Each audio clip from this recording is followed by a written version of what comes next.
This guy is what's called the city remembrancer. He sits behind the Speaker in the House of Commons, not dressed like that, but that's the intention. And he ensures that no legislation gets passed through the House of Commons that is against any of the interests, the overriding interests of the City of London. Okay? That's him. There's a city remembrancer, excuse me. There's the city remembrancer, and then there's the Queen's remembrancer, who sits in usually in the Old Bailey. And that's why all these so-called top celebrities, when they end up going to trial, it's usually a trial for criminal activity in the Old Bailey, and why invariably, depending upon who you know, is how you get off.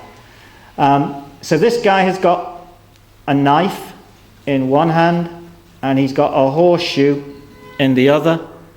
And there's a ceremony I think it's every year, performed with something called 61 nails. And this is to ensure that the City of London stays what's called like an enclave or a principality, and it's got its own police force. It's a state in and of itself. And the Inns of Court are all, shall we say, in on the job. And this is why the top barristers, the top judiciary, the top police commissioners are all running into this. And this black and white Masonic tiled floor is what's called the floor of Malkuth. And the floor of Malkuth is supposed to be for the initiates to decide what tiles they need to be standing on in order to progress whatever it is they do. So these guys are involved and control military, Masons, mafia, monarchy, mayhem. M1 is the money supply. Used to hear a lot about that at budget time. Used to say the MO is this, the M1, M2 money supply. There's never any mention of it anymore because it's all too technical and it gets in the way of how they actually make their money.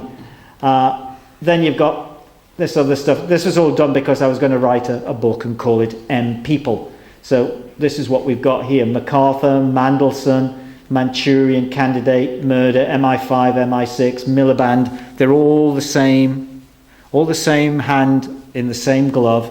And what we have, this international, elitist, global, Zionist, narcissistic, fascist, Luciferian, Baal-worshipping, psychopathic banking cartel. And that's just about it. They're psychopaths, they're vain, they're obsessed with their own continuity, they're obsessed, like the royal family are, with dressing up in uniforms, you know, a Philip there parading around, and one day he's a Lord Admiral of the fleet, and the next day he's in another uniform. I mean, you know, it's just a joke when you look at what it's about. It's so far in the past for any evolving planet that you would actually have to question the sanity of anyone that could actually look at it and say, well, yeah, that's it. We want more of it. We don't want less of it. So they are beholden to the Vatican. They are steeped in astrological and occult behavior. Prince William, born on the summer solstice, 21st of June. One other member of the royal family was. If you're into numerology, if you take the leading members of the House of Windsor, I think 90% of them all have a numerological name that comes to 7.